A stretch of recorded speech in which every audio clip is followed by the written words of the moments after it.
ఉన్న పళంగా కంపెనీలు ఫీడ్ ధర పెంచేశాయి.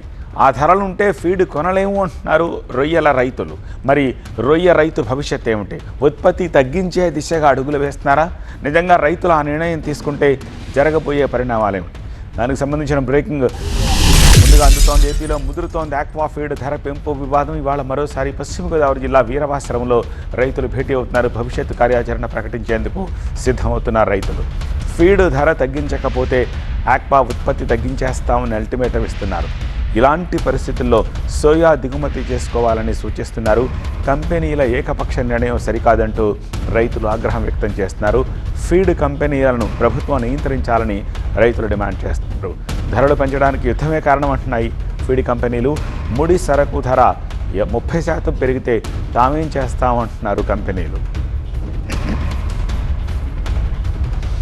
ఆక్వా రంగంపైనే ఏపీ ఆధారపడి ఉంది. ఆక్వా బాగుంటేనే ఏపీ బాగుంటుందని అంటున్నారు రైతులు. సోయా దిగుమతికి అవకాశం ఇస్తేనే రొయ్య ఉత్పత్తికి అవకాశం ఉంటుందని చెప్తున్నారు. ఈ ఆక్వా రంగం మీదే మన ఆంధ్రప్రదేశ్ రాష్ట్రం పూర్తిగా ఆధారపడి ఉంది. కార్మికులు కానీ ఇటు అందరూ ఈ ఆక్వా రంగం బాగుంటేనే ఆంధ్రప్రదేశ్ బాగుంటుంది. కాబట్టి దీనికి మేము సొల్యూషన్గా ఏదైతే ముఖ్యమంత్రి చంద్రబాబు నాయుడు గారు సెంట్రల్ గవర్నమెంట్కి మన లెటర్ రాశారో ఆ లెటర్ కూడా ఇదివరకు 2020లో కూడా పెరిగినప్పుడు అదేవిధంగా సోయాని మన దేశం ఇంపోర్ట్ చేసుకోదు.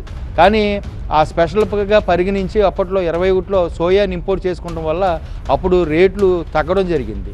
అదేవిధంగా అదే ప్రయత్నం ఇప్పుడు సెంట్రల్ గవర్నమెంట్కి మేము ఫీడ్ మిల్లర్లు కూడా చెప్పడం జరిగింది. మేము కూడా రైతుల తరపున సెంట్రల్ గవర్నమెంట్ని ముఖ్యమంత్రి గారి ద్వారా కోరతాం, మీరు సోయాని మళ్ళీ ఇంపోర్ట్ చేసుకునే అవకాశం కనుక కల్పిస్తే ఈ మేత రేటు పెరగదు, రైతుల మీద ఈ ఇండస్ట్రీ కుండిపడిపోదు. కాబట్టి ఆ విధంగా అడుగుతామని చెప్పి అదే ఫిష్ మిల్ ఏదైతే ఉందో అది మన దేశంలోనే ఎక్స్పోర్ట్ విరివిగా అవుతుంది. బయట దేశాలతో పోల్చుకుంటే 70% మనదే ఎక్స్పోర్ట్ అవుతుంది. కాబట్టి ఆ ఎక్స్పోర్ట్ అయ్యేదాన్ని ఈ ఫీడ్ ప్లాంట్ యజమానులకి కొంచెం తక్కువ ధరకి వచ్చేటట్టు విధంగా ఏర్పాటు చేసి అది ఏదే ఫిషర్మెన్ బోట్స్ వీటికి ఉన్నారో వాళ్ళకి ఆయిల్ దాంటి సబ్సిడీకి ఇస్తే అలాంటి కారణాల వల్ల ఫిష్ మీల్ కూడా. రొయ్య రైతుల గగ్గోలు కాస్త పొలిటికల్ టర్న్ తీసుకుంది. రొయ్య రైతుల ఆందోళనలపై ప్రభుత్వం స్పందించదాన్ని ప్రశ్నిస్తున్నారు వైసీపీ నేతలు. వస్తున్న ఆదాయం కంటే ఉత్పత్తి ఖర్చు ఎక్కువ ఉంటే రైతు మనుగడ ఎలా సాధ్యమని ప్రశ్నిస్తున్నారు. ఈ రోజున మొన్న 4,000 పెంచినా ఈరోజు 10,000 పెంచినా మాట్లాడినటువంటి పరిస్థితి మీరు చూస్తా ఉన్నారు.